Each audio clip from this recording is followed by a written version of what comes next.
Donc d'abord, Monsieur Berville. Merci beaucoup, Monsieur le Président. Mais ils sont membres. Jean-Paul, t'es champion de la Terre, toi, c'est différent. C'est mieux. Merci beaucoup, Monsieur le Président. C'est en raison de leur fonction, Madame la députée, que j'ai dit ça. Décidément, cette dernière séance.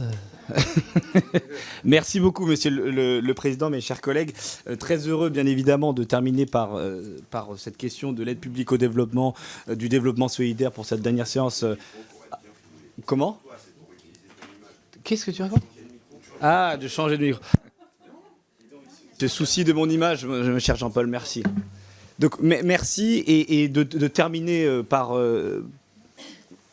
cette mandature par la question de l'aide publique au développement est symbolique aussi de la capacité dont a eu ce sujet de nous rassembler, je le crois, et d'ailleurs le vote à l'unanimité à l'Assemblée nationale l'a prouvé à la fois au Sénat et à l'Assemblée nationale. Et puis surtout, on a, je pense, collectivement réussi à faire de ce sujet-là, aussi au niveau des ministères, mais aussi pour tout le monde, un sujet de priorité de la politique des affaires étrangères, considérant que la coopération, que le multilatéralisme, eh bien, était un sujet important pour faire face à toutes les crises que nous connaissons, notamment dans le cadre de la globalisation de tous ces sujets-là. Et donc, on a aussi réussi à faire en sorte que l'élan du président de la République a pu se traduire à la fois à l'Assemblée nationale, mais également aussi dans les activités de l'AFD. Je voulais d'abord vous remercier, monsieur le directeur général, puisqu'on a eu souvent ou parfois, et Bérangère peut l'attester aussi en conseil d'administration de l'AFD, des discussions franches sur des sujets qui nous tenaient à cœur. Mais en tout cas, ce qu'on peut dire, c'est qu'à la fois en France, mais aussi en Europe,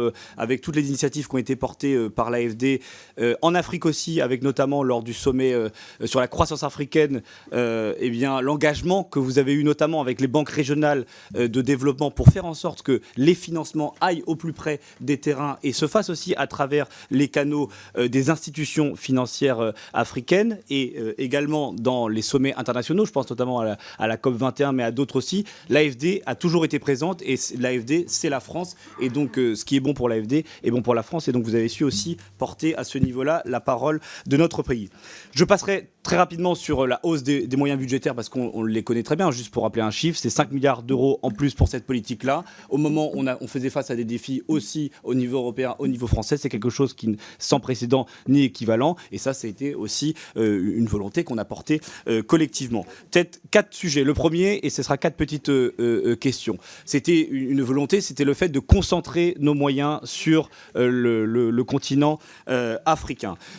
C'était quelque chose qui n'est pas simple, parce qu'on voit bien qu'il y a des géographies qui sont en difficulté. On parlera bien évidemment du Sahel. Et donc ma première question, c'était au regard de l'évolution du contexte sécuritaire d'un certain nombre de pays du Sahel, comment va se faire, comment vous voyez l'évolution des activités de l'AFD, où on doit aller de plus en plus sur des secteurs notamment sociaux, dans des géographies très compliquées, parfois difficiles à atteindre, et là où on est attendu notamment par nos concitoyens pour agir et pour justement montrer que l'aide publique au développement est efficace dans les géographies qui en ont le plus besoin.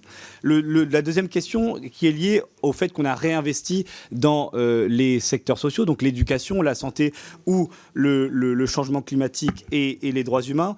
Ma question était plutôt liée à l'articulation avec le multilatéral. On voit bien que pour répondre à ces grands enjeux d'éducation notamment et de santé, c'est aussi à travers le canal multilatéral, et on l'a revu dans la reconstitution des fonds mondiaux auxquels on a participé, que ça avait la plus grande efficacité. Et donc comment vous percevez dans les années à venir cette articulation entre ce que vous faites sur ces secteurs sociaux en bilatéral et en même temps sur la nécessité d'avoir cet engagement multilatéral qui est un gage d'efficacité. Et Monsieur le Président, je vois que j'ai dépassé en effet mon temps et donc je vais conclure par une question sur la question de la transparence et de l'impact, et qui pour moi, et je pense qu'on partage ici, la question fondamentale.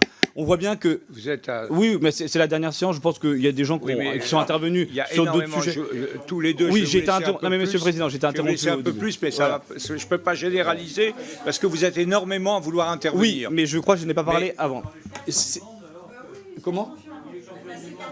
Bon, allez, finissez. Merci. Finissez, Monsieur Berville, rapidement. Vous avez déjà dépassé. Oui, mais là, je suis en train de perdre du temps, Monsieur le Président. J'y vais. Je sais, je décompte. Je décompte. Merci. Vous avez dépassé d'1 minute, je décompte. Bon, continuez et finissez. Ah, merci.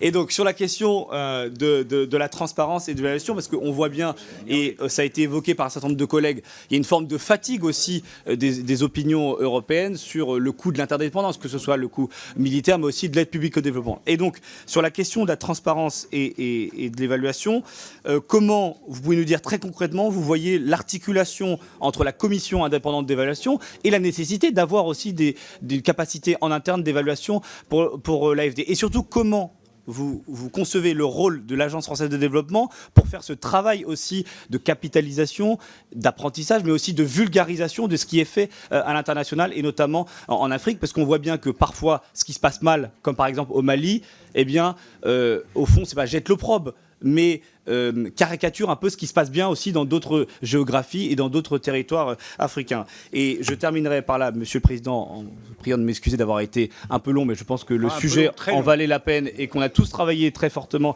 sur ce sujet. Vous remerciez bien évidemment de m'avoir laissé un peu plus de temps et en vous souhaitant une bonne fin de séance. Bon. Vous avez terminé, Monsieur Varévich. Je vous remercie d'avoir terminé.